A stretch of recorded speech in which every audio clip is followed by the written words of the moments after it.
Es tu amor que me sostiene, el que me levanta, el que me da paz, me da seguridad. Buenos días. ¿Cómo están? Bien. Sí. Deja uno de venir un tiempo y vea, los ve todos bonitos, todos, mejor dicho. ¿Ah? Buenas noticias. ¿Vio? Tengo fans, vea. Rocío, buenos días. ¿Cómo están? De verdad que me alegra mucho estar acá. El pastor sigue teniendo la osadía de invitarme todavía, entonces para mí es un privilegio poder estar acá compartiendo la palabra de Dios. Es de esas cosas que me apasiona a mí y que el Señor me permite también contribuir a edificar el cuerpo de Cristo a través del compartir la palabra. Y para mí es un privilegio estar aquí en esta iglesia. Es una iglesia que está en mi corazón, entonces lo hago con todo el amor. Y bueno, entonces, sin más preámbulos, como decía el pastor, y gracias por aclararme, porque le iba a preguntar, pastor, ¿han venido estudiando Santiago? Ya me aclaró que sí, entonces no voy a hacer mucho énfasis como en lo que ustedes ya han venido experimentando, pero sí quiero mencionar, digamos, algo acerca del contexto. ¿Ustedes se acuerdan del contexto? Menos que el pastor en la primera predicación de Santiago les hizo un poquito de información acerca del contexto de Santiago, ¿no? ¿Cierto? ¿En qué año fue escrito Santiago más o menos? Más o menos. Bueno, tranquilo, no vine a corcharlos. Déjenme, yo les ayudo un poco. Santiago es una carta muy especial porque no es una carta doctrinal como tal, sino que es una carta de manual práctico para la vida del cristiano. Usted ve, y es una carta que tiene mucha influencia de Proverbios, del Sermón del Monte dado por el Señor Jesús, de Eclesiastés, de Salmos. Es una carta muy influenciada porque es una carta a la vez que no requiere de usted tener muchos estudios teológicos para entender qué es lo que quiere decir esta carta. Es una carta muy práctica, muy sencilla, y por eso yo creo que ustedes hoy van a entender muy claramente lo que quiere decir el capítulo 3, lo que vamos a estudiar. Esta carta, como les decía, fue escrita más o menos entre el 40, 45, algunos lo extienden hasta el 50 después de Cristo. Han llegado, digamos, al acuerdo de que fue escrita por Santiago, el hermano de Jesús, y esa carta fue dirigida a unos cristianos que eran judíos y se convirtieron al cristianismo.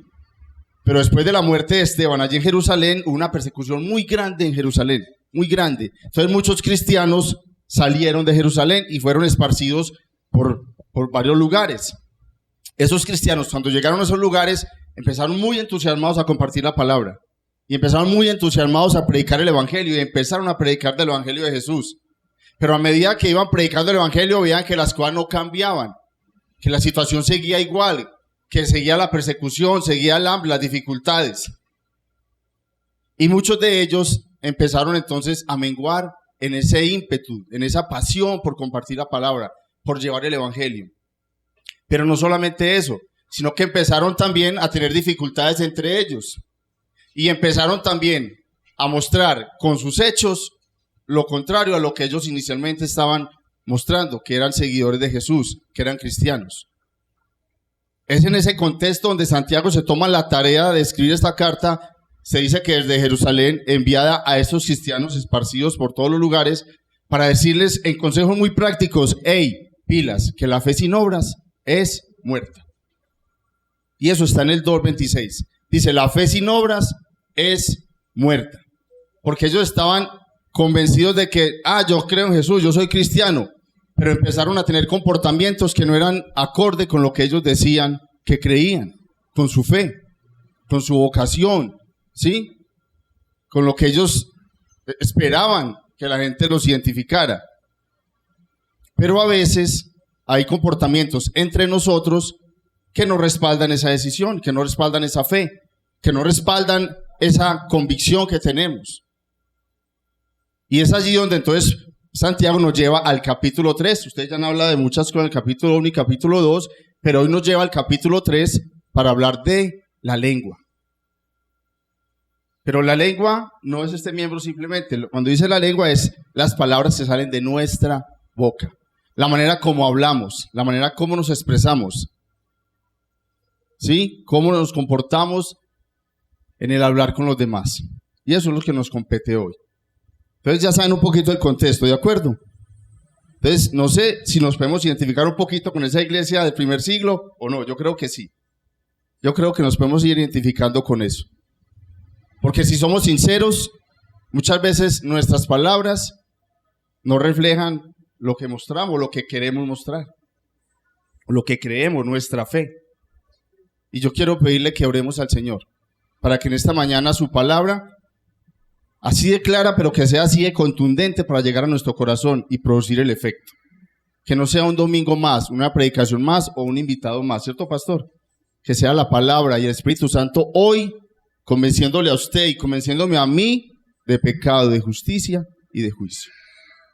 Dios, gracias por esta mañana, gracias porque nos regalas una mañana preciosa, acompañada de nuevas misericordias. Y eso es, Señor, un acto de suprema gracia y suprema bondad de parte tuya.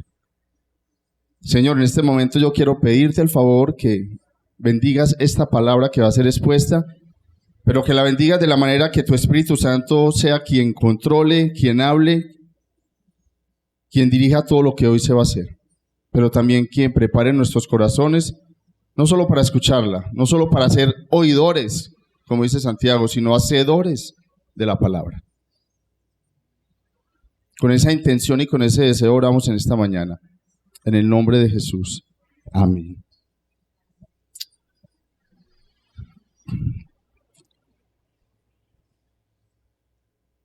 Jim George, en su libro Guía Bíblica Esencial, dice hablando de esta carta de Santiago, abro comillas, esta carta presenta una serie de pruebas mediante las cuales se puede medir la fe de una persona.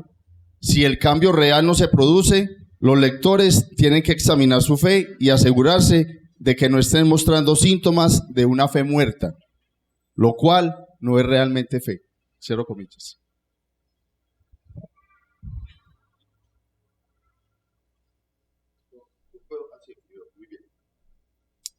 Santiago les decía que es más que un estudio doctrinal. No requiere mucha profundidad para entender el mensaje de Santiago, porque Santiago es un manual práctico para la vida suya y para la vida mía. El versículo clave de Santiago está en el 2:26, capítulo 2, versículo 26, donde dice que la fe sin obras es muerta. No estamos hablando de obras de caridad, estamos hablando de obras dignas de una persona que ha sido transformada y que se ha arrepentido y que ha sido su vida cambiada por el poder del Espíritu Santo. Por eso yo no puedo solamente decir yo soy cristiano o venir aquí, pero mis actos y mis palabras no demuestran eso. Por eso entonces, si yo puedo venir a esta iglesia, puedo proclamar que soy cristiano, puedo andar con una Biblia, pero si mis obras no demuestran eso, esa fe es una fe ¿qué? ¿Quién lo dice? Santiago, la palabra de Dios. ¿De acuerdo? No es que usted y yo necesitamos obras para ser salvos, no. Pero tenemos obras dignas de arrepentimiento, obras dignas de una persona que ha sido convertida.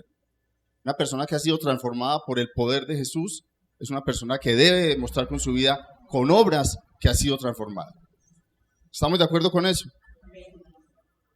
La fe genuina producirá naturalmente buenas obras. Escuchen, la fe genuina naturalmente, sin esfuerzo, producirá buenas obras. Porque no es en la carne, no es en nuestras fuerzas. Es por la obra del Espíritu Santo en nosotros que se producen esas buenas obras. Y sobre este tema, Santiago nos quiere hablar muy claramente. En el capítulo 3, versículos del 1 al 12. Ya el pastor dio la primicia. Hoy vamos a hablar acerca de la lengua. Y le he colocado el título a este mensaje: nuestra fe se refleja con nuestras palabras. Santiago tiene otros aspectos para mostrar la fe, pero hoy vamos a centrarnos en esto, en las palabras, ¿sí? En nuestra manera de hablar, en nuestro comportamiento verbal, en nuestras expresiones, en lo que decimos. Y quiero que abramos la Biblia entonces allí en Santiago. Vamos a abrirla, por favor. No lo vamos a leer todo de corrido, sino que vamos a ir mirando versículo por versículo y vamos analizándolo para luego hacer una conclusión y luego unas aplicaciones en las cuales espero que así como el Señor a mí me ha hablado, también le hable a usted hoy. Porque el sentido de todo esto es que usted pueda poner en práctica lo aprendido. ¿Ok? Entonces, Santiago, capítulo 3, versículos 1 y 2. Comenzamos con esto. Lo voy a leer en la nueva versión de las Américas. Usted debe tener la nueva versión internacional o la Reina Valera, ¿cierto? Hermanos míos, que no se hagan maestros muchos de ustedes, sabiendo que recibiremos un juicio más severo, porque todos fallamos de muchas maneras. Si alguien no falla en lo que dice, es un hombre perfecto, capaz también de refrenar todo el cuerpo. Lo primero que está diciendo Santiago acá es haciendo un llamado de atención a todos aquellos que en medio de esa situación se estaban creyendo maestros de otros. Y al parecer, porque tenían conocimiento, querían como hacerse o dar alarde del conocimiento que tenían y querer enseñarles a todos. Colocar como, yo sé más y puedo enseñarte a ti. Y Santiago está diciéndole, hey, pilas. Pilas, que es que a mayor conocimiento, mayor responsabilidad. El pararse aquí y hablar demanda mucha responsabilidad, porque demanda también ser consecuente con lo que se dice. Es un privilegio muy grande, pero es una responsabilidad muy grande. Y Santiago le está diciendo, hey, no se hagan de ustedes, entre ustedes como maestros. No se crean que porque muchos saben, entonces simplemente van a abrir su boca y van a hablar a diestra, a siniestra, como si nada pasara. Recuerden que eso demanda de ustedes responsabilidad, está diciendo Santiago. No se tomen a la ligera el conocimiento que tienen, queriendo transmitirlo como si fueran ustedes maestros de todos. Esto conlleva mayor responsabilidad y allí Santiago se está incluyendo, ustedes lo pueden ver ahí. Santiago se incluye, él dice, yo tengo responsabilidad de lo que le estoy enseñando. Yo tengo responsabilidad de lo que le estoy diciendo. Yo soy responsable también de eso. Y Santiago les advierte a tener cuidado con lo que se dice, porque eso les compromete con lo que deben de hacer. Santiago primero se está colocando en la condición de responsable de lo que está diciendo, pero está siendo consciente a esas personas, a esos cristianos que estaban allí diciéndole, hey, no se aligeren, no se aceleren en enseñar.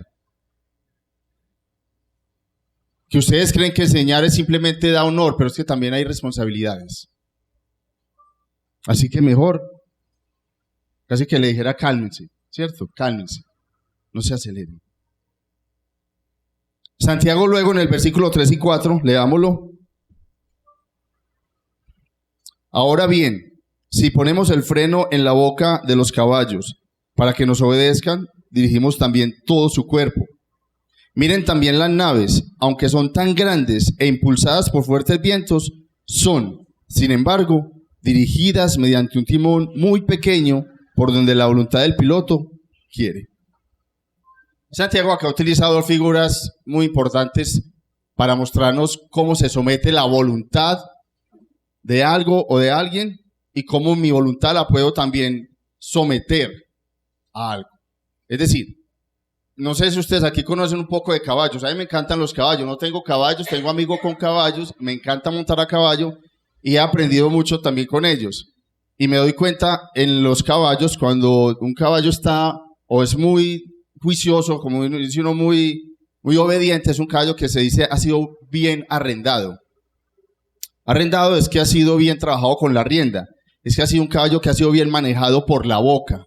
Es un caballo que responde, así le monten el mejor jinete o el mejor chalán, como se les llama a aquellos que saben montar a caballo profesionalmente, o al niño más pequeño. Y esa persona, con solo mover la rienda a la derecha, el caballo gira a la derecha. Con solo mover la rienda a la izquierda, el caballo gira a la izquierda. Con solo hacerle la rienda hacia adentro, el caballo frena. Con solo abrirle la rienda un poquito, el caballo se desplaza.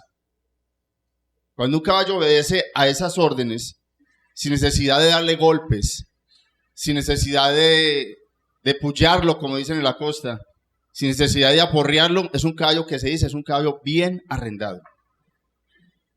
Y Mónica me molesta porque me dices que, yo digo, no, amor, es que esos caballos, yo digo que esos güelengues, amor, no obedecen, esos caballos que no son bien arrendados no obedecen, es un peligro montarse en un caballo de eso, no obedece y lo puede matar a uno. Y he tenido el privilegio de montar en caballos finos y de verdad que es lo más fascinante usted ver cómo con un dedo usted puede dominar el poder y la potencia de un animal de, póngale 300 kilos. Es increíble. Y usted ve que un animal de esos con solamente moverle la rienda obedece. Pero también Santiago utiliza la figura de un barco, de un gigantesco barco, de una nave. Y ustedes conocen el timón de un barco. En comparación a la dimensión de la nave, es una cosa muy pequeña. ¿Y qué hace ese timón? Dirige toda una nave, imagínense en eso. Pueden haber vientos, pueden haber una marea muy tremenda o lo que sea, pero ese timón hace parte fundamental para dirigir el barco hacia donde quiere el capitán o el marinero llevarlo. Y Santiago utiliza estas dos figuras para decir, hey, la lengua es tan importante como el freno para el caballo, como el timón para el barco. ¿Por qué? Porque la figura del caballo quiere decir que ese bozal somete la voluntad del caballo. Si el caballo quiere dirigirse a la derecha, pero yo quiero llevarlo a la izquierda, él tiene que obedecer porque está por la boca sometido. Se somete por la boca. Entonces, la voluntad del caballo está siendo sometida. Pero también el timón en el barco quiere decir que se impone mi voluntad. No es lo que el barco quiera, a donde quiera ir. No es lo que quiera hacer, sino que la voluntad mía yo la impongo a través de ese ¿qué? Timón. Entonces la figura que utiliza Santiago, el caballo con el bozal y el barco con el timón, es para mostrar lo importante que es la lengua para dirigir, para someter esa voluntad de todo el cuerpo. En el versículo 5 y 6 dice, así también la lengua es un miembro pequeño, sin embargo se jacta de grandes cosas. Pues qué gran bosque se incendia con tan pequeño fuego. También la lengua es un fuego, un mundo de iniquidad. La lengua está puesta entre nuestros miembros, la cual contamina todo el cuerpo. Es incendiada por el infierno e inflama el curso de nuestra vida. En los versículos 3 y 4, Santiago está mostrando la importancia de la lengua. Pero aquí está mostrando ¿qué? Lo peligrosa que puede ser la lengua. Es importante, pero peligrosa. Y coloca la figura de como si fuera un conato, como si fuera un fosforito que puede incendiar un bosque. Y estos días hemos escuchado mucho de incendios. Incendios en Grecia, incendios en Hawái, incendios en California. Un incendio por cualquier cosa se puede ¿qué? Comenzar. Entonces Santiago está diciéndonos en el 3 y 4, es muy importante la lengua, tan importante como el bozal para el caballo, como el timón para el barco. Pero pilas que es muy peligrosa, porque es como un fuego. Y dice que ese fuego puede cambiar el curso de toda nuestra vida. Quiere decir que el mal uso de nuestras palabras pueden cambiar todo nuestro entorno. Pueden cambiar nuestra familia, pueden cambiar nuestra iglesia. Y a veces le prestamos mucha atención a otras partes del cuerpo, pero la lengua a veces no le prestamos mucha atención. Y si usted y yo somos sinceros, como lo decía ahora, creo que muchas veces nos ha dejado muy avergonzados nuestra lengua. Esos daños pueden de verdad ser desastrosos para toda una vida, cuando no se tiene en cuenta eso. Les voy a dar un ejemplo de un daño grande. Nayira Al-Sarab. ¿Alguien sabe quién es esa chica? ¿No? Yo tampoco. Estudiando esto, me di cuenta de que esta chica era una jovencita de 15 años. En 1990, frente al Congreso de Estados Unidos, ella, entre llantos, empezó a decir que ella era enfermera en Kuwait y que se dio cuenta cómo el ejército de Irak, de Saddam Hussein, fueron y sacaron los niños de las incubadoras y los tiraban a la calle en los hospitales para que murieran. Desconectaban las personas que necesitaban oxígeno, las personas con diálisis las tiraban también afuera sin su debido tratamiento para que murieran. Y esta chica llorando decía eso ante el Congreso de Estados Unidos frente al presidente. Y el caso fue que todos creyeron esto. Todos creyeron la historia de esta chica. Luego la BBC de Londres investigó la versión de esta chica y se dieron cuenta que todo era pura mentira, que era falsedad. Que esta chica nunca fue enfermera allí en Kuwait, que era hija del embajador de de Kuwait en Estados Unidos, pero que era respaldada por una entidad gubernamental para que fuera a decir eso, para que moviera los corazones con las palabras mentirosas, con las palabras engañosas, para que más adelante el ejército de Estados Unidos, dirigido por W. Bush, que era el presidente en esa época, fueran y atacaran entonces a los soldados de Irak que estaban invadiendo Kuwait.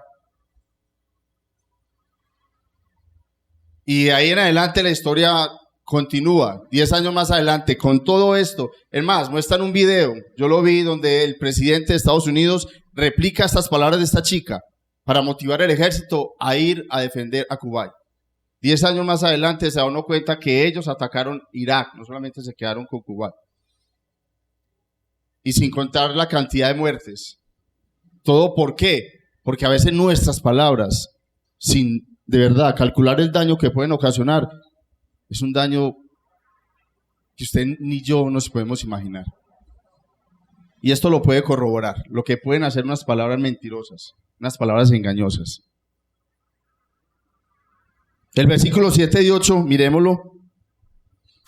Dice, porque toda clase de fieras y de aves, de reptiles y de animales marinos se pueden domar y ha sido domado por el ser humano. Pero ningún hombre puede domar la lengua y es un mal turbulento y lleno de veneno mortal. ¿Cómo les parece esa belleza definición de la lengua? Santiago está ratificando lo delicado y peligroso que es nuestra lengua, es decir, nuestras palabras mal utilizadas. Y la define como un mal, un veneno mortal. Tanto así que deja entredicho que puede ser más fácil domar nuestras manos, domar nuestros pies, incluso domar nuestros ojos para que no vean lo que no quieren ver, pero que la lengua es un mal indomable. ¿Cuántas veces usted y yo hemos orado por la lengua?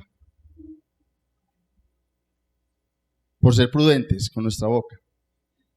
¿Cierto que hay otra lista de oraciones? Eso estará no sé en qué número.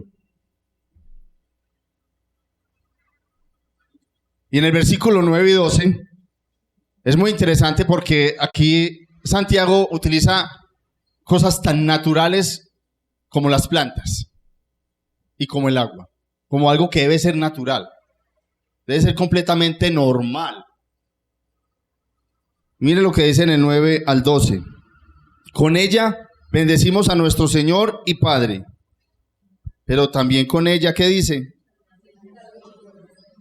Maldecimos a los hombres que han sido hechos a la imagen de Dios.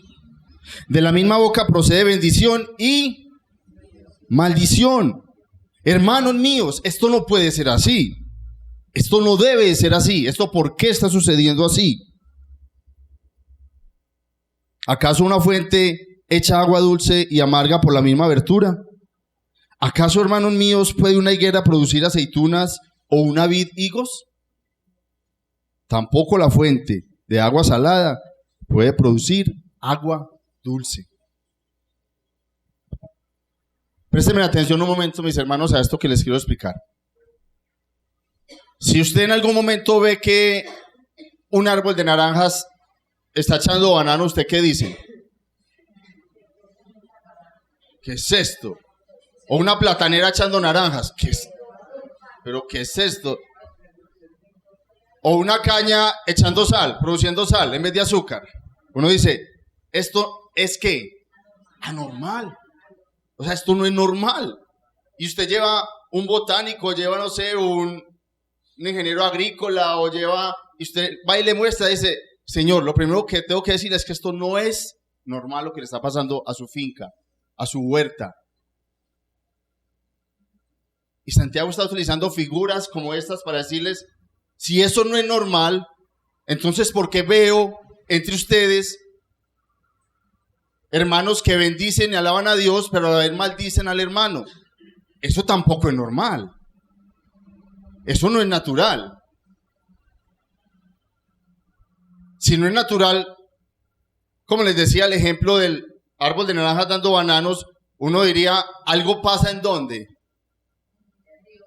En la raíz, algo pasa en su interior. Uno no va a mirar el fruto simplemente, uno va a mirar el interior. ¿Qué pasó? ¿Qué pasó en el interior? ¿Hay algún injerto, será? alguna guayabapera. Habrá alguna, no sé, naranja banano por ahí que a veces les da por insertar tantas cosas. Pero si vamos a lo que es natural, lo primero que usted tiene que pensar es que no es normal y que el problema no es el fruto. Que el problema es que lo que hay por dentro. Y la pregunta de Santiago es esa. Es claramente esa. Él dice, con ella bendecimos a nuestro Señor y Padre y con ella maldecimos a los hombres que han sido hechos a la imagen de Dios. Pero lo triste de esto es que a veces nos parece normal. Qué pena, yo no he pasado cositas por aquí, vea. Ah, bueno, pues que todavía no voy para allá, estamos ahí. No es normal. ¿Y a usted no le parece que a veces nos empezamos como a acostumbrar a eso, como a ver normalidad en eso?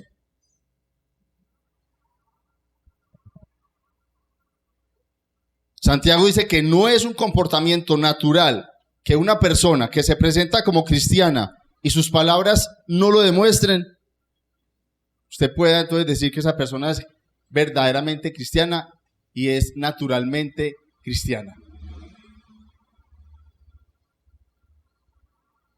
También Santiago utiliza una figura que utilizó Jesús en Mateo 7:16. Ahí en el sermón habla también de eso, de que cómo un higo o una planta da otro tipo de fruto y cómo podemos creer entonces que eso es normal. Algo difícil de entender según Santiago. ¿Cómo podemos bendecir a Dios y a la vez maldecir a quienes son creación de Dios? ¿Cómo puede ser eso? Eso no tiene lógica. ¿Cómo construimos y a la vez destruimos con la misma boca? ¿Cómo puede ser eso? Y quiero que miremos acá esto. Maldecir y bendecir. ¿Cómo oramos y a la vez ofendemos? ¿Cómo cantamos alabanzas, pero a la vez nos quejamos de ese Dios que alabamos? ¿Cómo saludamos en bendición, pero a la vez estamos destruyendo al hermano con murmuraciones?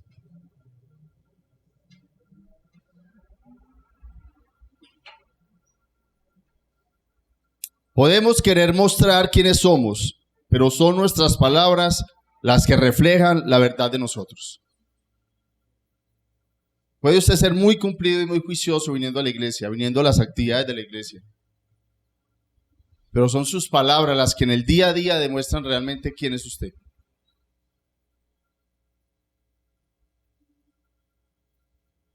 Quiero hacer una conclusión para que pasemos ya a la aplicación. A cómo todo esto que estamos hablando de Santiago 3 del 1 al 12 es relevante para mí hoy. Si fue relevante para esos cristianos judíos allí en esos territorios donde estaban confundiendo su fe y estaban dejando de ser genuinos porque mostraban con sus palabras lo que supuestamente ellos, digamos, querían mostrar, pero no lo estaban haciendo. Hoy también nosotros tenemos ese desafío, ese reto. Pero Santiago está muy interesado en que la iglesia del primer siglo, en lo que acabamos de leer, no olvidara que vivir de manera sabia significa demostrar con palabras qué clase de fe tenían y qué clase de fe vivían. Y que el hablar diario debía ser afectado por la obra del Espíritu Santo. Mostrando así que la fe verdadera debe estar acompañada de buenas palabras, buenas obras. Esa relación que decimos tener con Dios debe ser reflejada también en la relación que tengo con mis hermanos y mi trato hacia ellos. No es posible que los que son hijos de Dios y le adoren, también a su vez tengan un mal uso de sus palabras, o sea, una forma de hablar incorrecta. Escuchen esta lista, por favor. Murmuración. Ese es un mal uso de la palabra. Chisme. Manipulación. Falsas enseñanzas. Palabras contenciosas. Exageraciones malintencionadas. Lisonja y mentira. Lisonja es aquella manera como usted trata al otro con doble sentido. Como dice uno, me está sobando el saco, me está lambiendo nomás para obtener beneficios. Eso es lisonja. Y mentira. quiero que miremos las aplicaciones y es el sentido de recoger todo lo que hemos hablado a mí hoy. A mí. ¿Sí? No al hermano. No estoy pensando en aquel, en aquella, estoy hablando de mí, estoy pensando en mí. Y vamos a recoger esto que hoy nos ha dicho el Señor, cómo lo aplico a mi vida. Cuando usted y yo vayamos a hablar o a abrir nuestra boca, pensemos en 3 cosas. Primero, si es verdad lo que voy a decir. Segundo, si lo que voy a decir es necesario decirlo. En el contexto donde estoy, en la situación donde estoy, es necesario decirlo. Y tercero, si eso edifica. ¿Lo recuerdan? Si es verdad, si es necesario y si edifica. Cada que usted vaya a abrir su boca, por favor, si usted se lleva solamente esto, salvamos el día. Cada que usted vaya a abrir su boca, en su casa, en donde usted se encuentre, si es verdad lo que voy a decir, si tengo duda, ¿qué hago? Me callo.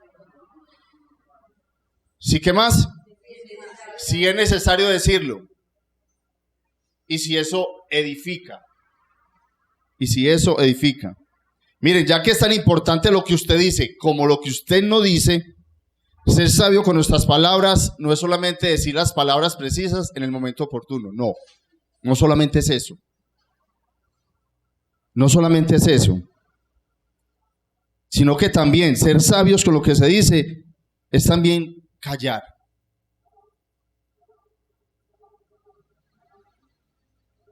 También usted y yo demostramos sabiduría cuando somos capaces de controlar nuestra boca, de no decir aquello que queremos decir.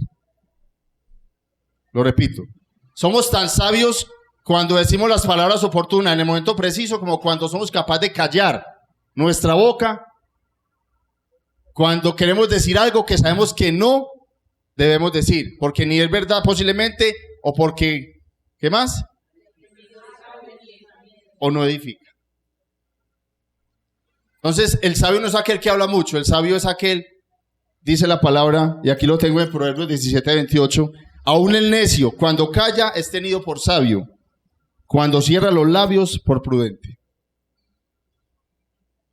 En Job 13:5 me tomé la tarea de leer todo el capítulo 11, 12 y 13, y era un amigo de Job diciéndole, vea, usted está en pecado. Mire, usted, si Dios en su sabiduría revelara todo el pecado que usted tiene, usted se daría cuenta que necesita arrepentirse. Y ustedes conocen la historia de Job, y si no, le invito a que lea ese libro apasionante. Y llega Job y le dice en el versículo 28, en el versículo, 5, si tan solo se callara tu boca, eso en usted ya sería sabiduría. ¿Cómo le parece? El hombre se descargó con unas derroche de palabrerías y eso, es que usted tiene que leerlo. Mire, Dios en su sabiduría revelara lo que hay en lo profundo de su corazón y usted se arrepintiera y usted reconociera que ha ofendido y mejor dicho eso, cualquiera terminaba diciendo amén. Y llega y le dice Job, si tan solo te callaras, hombre, hasta yo diría que eres sabio.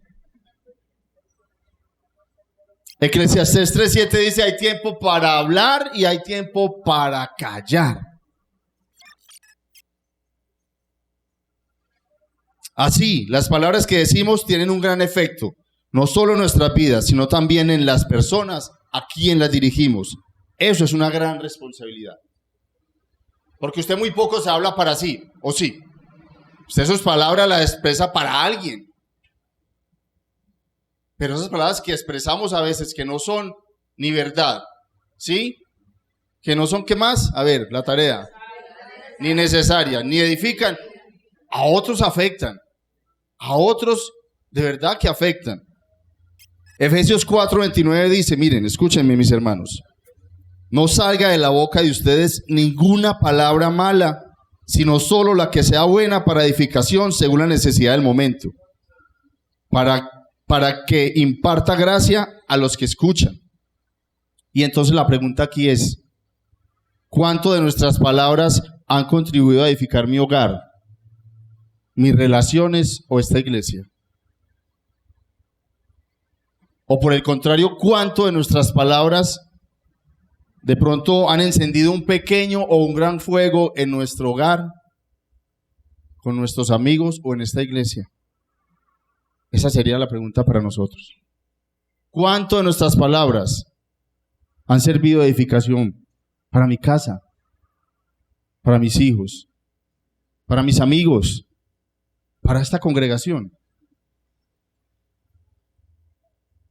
O si usted es responsable con su retrospectiva o introspectiva, es también poder decir cuánto de esas palabras posiblemente han encendido un fuego en esta iglesia. Posiblemente han sido una llama, un conato, y que por la misericordia del Señor no ha habido un incendio.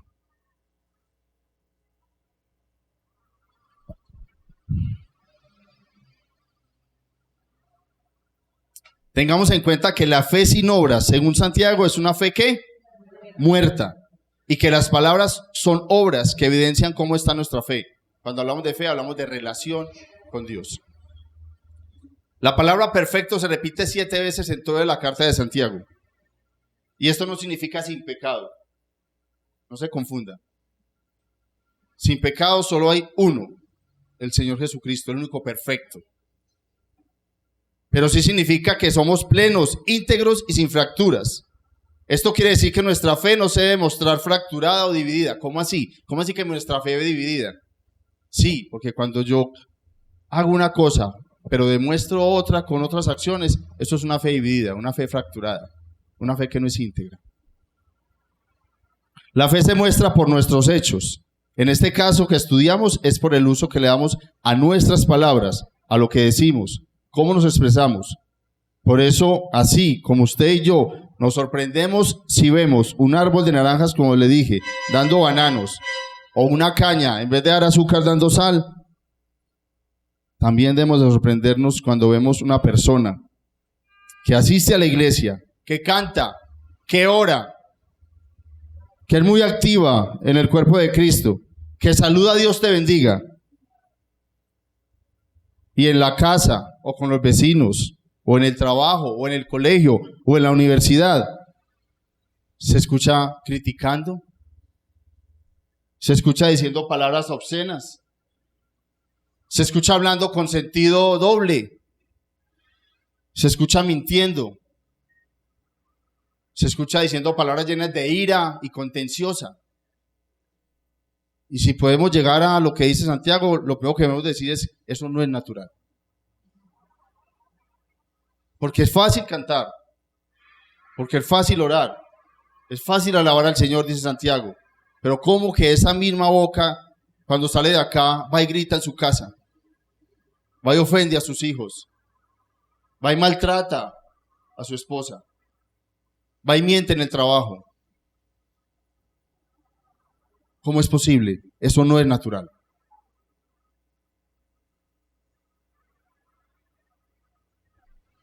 Y entonces, si fuese así, ¿cuál de nuestro hablar refleja entonces nuestra verdadera identidad? Si es el hablar en la iglesia o es el hablar en la calle. ¿Cuál está reflejando nuestra verdadera identidad? ¿Será lo que decimos acá, lo que cantamos, como alzamos nuestras manos y bendecimos, y de aquí en adelante hasta la puerta, el Dios te bendiga a diestra y a siniestra? Pero salimos de acá y nuestras palabras reflejan lo contrario. Porque decimos entonces lo que decimos. ¿Por qué lo hacemos? ¿Por qué ofendemos? ¿Por qué engañamos? ¿Por qué mentimos? ¿Por qué utilizamos palabras incorrectas, expresiones incorrectas? ¿Por qué? Lucas 6:45 dice, el hombre bueno del buen tesoro de su corazón saca lo bueno, saca lo que es bueno. Y el hombre malo del mal tesoro saca lo que es malo. Porque de la abundancia del corazón habla la boca. Esa es la respuesta. ¿Cuál es la respuesta? Necesitamos llenar más nuestro corazón del amor de Dios y de la sabiduría de su palabra. Y no estamos hablando de llenarlo de actividad, compromiso serio con el Señor. Porque si a usted le ha pasado como a mí, que en mi boca me ha dejado avergonzado muchas veces, lo que me está mostrando Dios es que necesito aprender más de Él. Es que necesito llenar más mi corazón de su palabra y de su amor. Para entender que el otro es creación de Dios y que yo no puedo ofenderle, que yo no puedo maltratarle con mis palabras. que yo no puedo tener una fe fracturada, que yo debo de ser natural en mi fe cristiana. Quiero terminar diciendo esto, porque es necesario tener un ejemplo entonces. Porque es necesario entonces tener un modelo. Porque es necesario yo identificarme con alguien para poder poner en práctica lo que hoy he aprendido. Y no hay más hermoso modelo que el Señor Jesucristo. No hay más hermoso modelo que el Señor Jesús. Isaías 53, 6 al 11. Miren el modelo de sabiduría. Miren el modelo de dominio propio, miren el modelo de controlar las palabras, de controlar las emociones sin ofender con lo que se dice. Miren ese modelo maravilloso y glorioso que nos deja la palabra del Señor en Isaías 53, 6 al 11. Todos nosotros nos descarriamos como ovejas, dice. Cada cual se apartó por su camino, mas Jehová cargó en él el pecado de todos nosotros. Angustiado él y afligido, ¿qué hizo? No abrió su boca. Como cordero fue llevado al matadero y como oveja delante de sus trasquiladores, ¿qué hizo? Enmudeció. Sabiduría. Y no abrió su boca. Prudencia. Por cárcel y por juicio fue quitado. Y su generación, ¿quién la contará? Porque fue cortado de la tierra de los vivientes y por la rebelión de mi pueblo, suya y mía, él fue herido. Y se dispuso con los impíos su sepultura, mas con los ricos fue en su muerte. Aunque nunca hizo maldad, ni hubo ¿qué? Engaño en su boca. ¿Necesita un ejemplo? Ahí tiene un ejemplo. Ahí tiene un ejemplo de que es tener control de la lengua, de que es controlar la boca.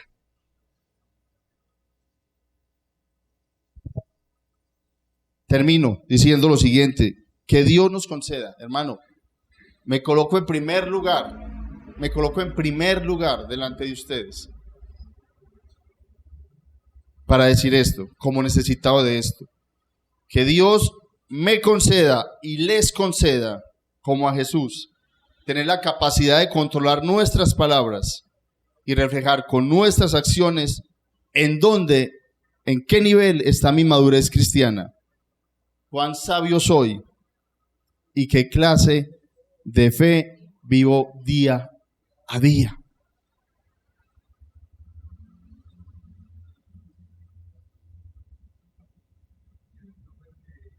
Si hay aquí alguien que nunca ha tenido un encuentro con el Señor Jesucristo, si nunca ha conocido al Señor Jesús como Salvador, pero que por el contrario su boca constantemente le ha hecho meter en problemas, en dificultades, pero que por el contrario es llevado por emociones y constantemente ofende, hiere, hace daño, destruye con su boca a sus hijos, su esposa, su familia, sus amigos. Déjeme decirle que usted hoy necesita que este modelo del Señor Jesús sea vivo y real en su vida. Hoy necesita usted mismo ser transformado por el poder de Dios, por la obra redentora de Jesucristo en su vida.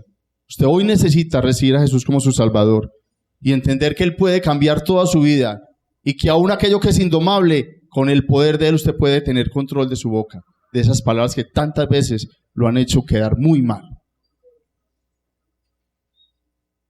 Pero el segundo llamado es para aquellos que somos cristianos, para aquellos que profesamos una fe verdadera, pero que a veces nos equivocamos y no estamos demostrando una fe natural.